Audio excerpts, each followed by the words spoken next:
अस्सलाम वालेकुम दोस्तों, उम्मीद है आप लोग खैरियत से होंगे। आज हम एक ऐसी मशीन के बारे में बात करेंगे जिसे ना सिर्फ आप अच्छी तरह जानते हैं बल्कि अपनी लाइफ में कई मरतबा इस्तेमाल भी कर चुके हैं। It's nebuliser. मेरा नाम डॉक्टर यासिर है और आज इस वीडियो में हम नेबुलाइज़र की मिस्ट्री को एक्सप्लोर करेंगे। व्यूअर्स, क्या आपने कभी सोचा है कि नेबुलाइज़र हमारी सांस को इतना आसान कैसे बना देती है? और नेबुलाइज़र पहली दफ़ा कब इस्तेमाल किया गया था? 1840 में पहली दफ़ा नेबुलाइज़र को फ्रांस में बनाया गया था। तब इस मशीन को हाथ से चलाया जाता था, जस्ट लाइक अ परफ्यूम बोतल।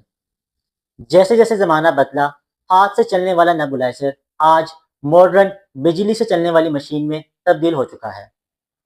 मार्केट में मुख्तलिफ किस्म के नेबुलाइज़र मिलते हैं। Number 1 is jet nebuliser, number 2 ultrasonic nebuliser and number 3 is mesh nebuliser. हम आमतौर पर जो घरों में और डॉक्टर के क्लिनिक्स में नेबुलाइज़र देखते हैं, ये जेट नेबुलाइज़र होता है। जेट नेबुलाइज़र काम कैसे करता है?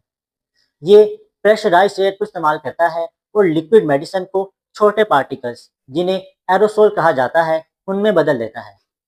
ये एरोसोल पार्टिकल हमारे सांस की नालियों में जाकर असर करते हैं और इनको बेहतर कर देते हैं, जिससे सांस लेना आसान हो जाता है। व्यूअर्स, आपने नेबुलाइज़र को किन किन कंडीशन में इस्तेमाल किया है? नीचे कमेंट्स में ज़रूर बताइएगा। आमतौर पर नेबुलाइज़र को खांसी में, सीओपीडी में, दमा में और चेस्ट कंजेशन में इस्तेमाल किया जाता है।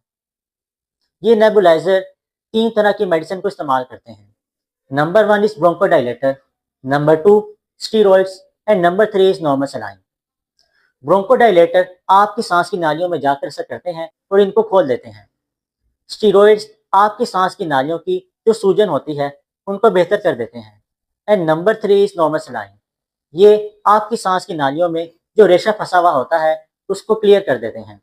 व्यूअर्स, क्या आपने कभी सोचा है कि सर्दियां आते ही सांस लेने में दुश्वारी और सांस की बीमारियों में इजाफा क्यों हो जाता है?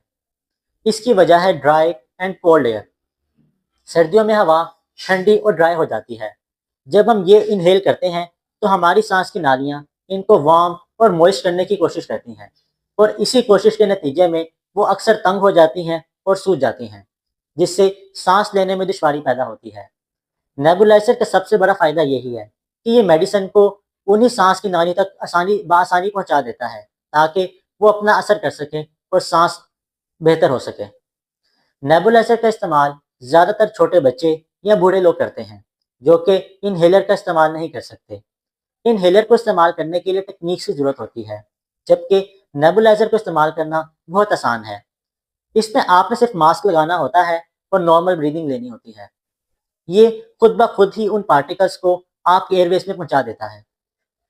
तो व्यूअर्स, इसके लिए सबसे अहम बात कि आपने नेबुलाइजर को इस्तेमाल करने के बाद इसके मास्क को और वो चैम्बर जहाँ पे मेडिसिन डाली जाती है, इसको अच्छी तरह वॉश करना है और ड्राई रखना है, ताकि इनमें कोई भी जम्स ना आ सके। अगर आप नेबुलाइजर की टेक्निक के बारे में मजीद जानना चाहते हैं तो नीचे कमेंट में ज़रूर बताएं। और अगर आपको आज की ये वीडियो पसंद आई हो तो इसको लाइक और सब्सक्राइब ज़रूर करेंगे। फिर मिलेंगे एक नई वीडियो में नए टॉपिक के साथ। Take care.